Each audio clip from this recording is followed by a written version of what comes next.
Olá, vamos examinar as Escrituras? Eu quero ler com vocês o texto de Lucas, no capítulo 2. Os versículos são de 1 a 7, onde nós lemos o seguinte. Naqueles dias, César Augusto publicou um decreto ordenando o recenseamento de todo o Império Romano.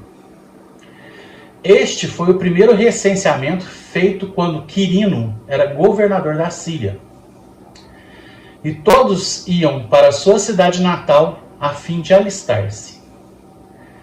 Assim, José também foi da cidade de Nazaré da Galiléia para a Judéia, para Belém, cidade de Davi, porque pertencia à casa e à linhagem de Davi. Ele foi a fim de alistar-se com Maria, que lhe estava prometida em casamento, e esperava um filho.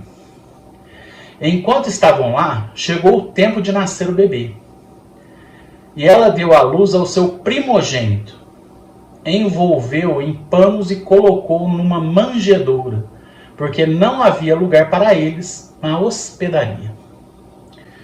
Eu vou colocar na tela para vocês verem como eram as casas nesta época, nesse período histórico, no período histórico do nascimento do nosso Senhor Jesus Cristo, 2023 anos atrás, aproximadamente, né? Porque há um erro histórico de 6 anos. Então vamos lá. Nessa imagem que vocês estão vendo aí, é uma casa tradicional dessa época aí de Jesus. O que acontece? Vocês estão vendo, ou vocês estão tendo uma visão do quintal da casa. Então tem o quintal, tem essa escada à direita que vai para dentro da casa. Normalmente a casa tinha um cômodo só, mas algumas tinham 2 cômodos. O segundo cômodo era chamado de hospedaria, ou seja, era um quarto de hóspede. O que acontece? Essa palavra hospedaria, que foi traduzida por hospedaria nesse versículo de Lucas capítulo 2, é cataluma. Cataluma é um quarto de hóspede, traduzido como hospedaria, mas significa quarto de hóspede. Não é a mesma palavra grega que nós vemos na parábola do bom samaritano. Na parábola do bom samaritano, a palavra grega é pandokion. Essa palavra pandokion, ela significa um local de recepção pública de estranhos, uma casa de recepção pública de estranhos. Então, pandokion é traduzido como hospedaria na parábola do bom samaritano, e a palavra cataluma é traduzida como hospedaria nesse texto que se refere ao nascimento de Jesus. Tá? José, Maria e Jesus não terem encontrado um local na hospedaria. Então, são 2 situações diferentes, 2 locais diferentes, 2 coisas totalmente diferentes. Por quê? Porque você imagina, você nasceu numa cidade, você tem origem naquela cidade, então você tem parentes naquela cidade, então não é muito difícil você ir até aquela cidade e se hospedar na casa de um parente. Ele arruma um quarto de hóspede para você, você faz o recenseamento e você vai embora.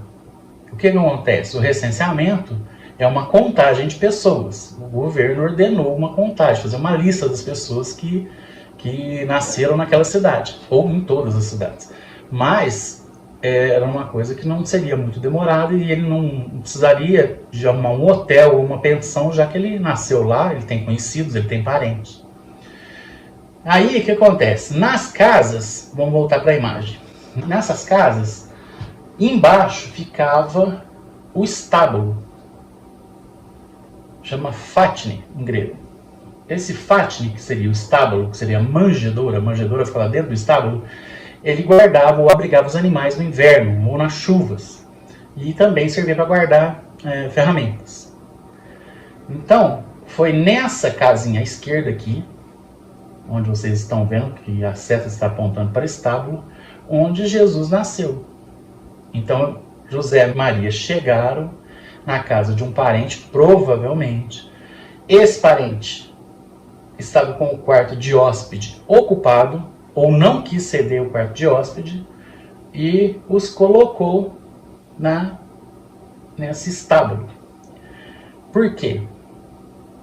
Creio eu que a gravidez de Maria tenha pego mal, tenha pego muito mal. Logo, ela estava prometida em casamento para José e ela parece grávida. E eu acho que os parentes e as pessoas que os conheciam não gostou muito dessa história, não. Isso é o que eu acho. Então é mais ou menos o seguinte: um parente meu vem aqui em casa e ele resolve ficar uns dias aqui. Eu falo que não tem quarto, que é para ele ir lá dormir na garagem. Se quiser, tem a garagem lá, ó, você vai lá e dorme na garagem. Só que na época a moto deles era um burrinho. Então é um meio de transporte deles. Então você vai lá e dorme com a minha moto. No caso aqui, vai lá e dorme com o burro.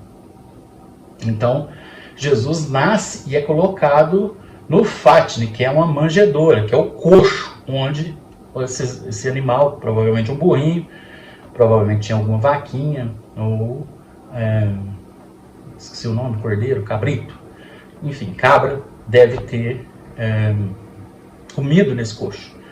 Então, assim, o que nós sabemos é que os animais, ou alguns animais, cederam o prato de comida para que Jesus pudesse se deitar e dormir lá. E esse estábulo é uma humilhação, porque principalmente no Oriente Médio, nessa época, eles eram muito hospitaleiros. E para dizer que não tem lugar, não tem o quarto de hóspede, é para você ir dormir lá no estábulo, com a sua mulher grávida, ela dá a luz lá e ainda coloca o neném numa manjedoura, é muito humilhante. É uma situação inenarrável. Então, a única conclusão que eu posso chegar é que a gravidez de Maria teve consequências gravíssimas. Eles passaram coisas horrorosas, coisas horríveis. Foram humilhados, tremendamente humilhados. Então, quando nós pensarmos que o Rei dos Reis nasceu num local desse e foi humilhado, nós podemos saber que ele foi humilhado desde o nascimento até a sua morte. E ele se despiu da sua glória e veio para nos salvar. O menino Deus se fez carne, ou o Logos eterno se fez menino Deus, se fez carne, habitou entre nós, cheio de graça e de verdade. Nós vimos a sua glória, glória como do unigênito do Pai, o primogênito de Maria, conforme diz o texto. Ele é o nosso Senhor, o nosso Salvador.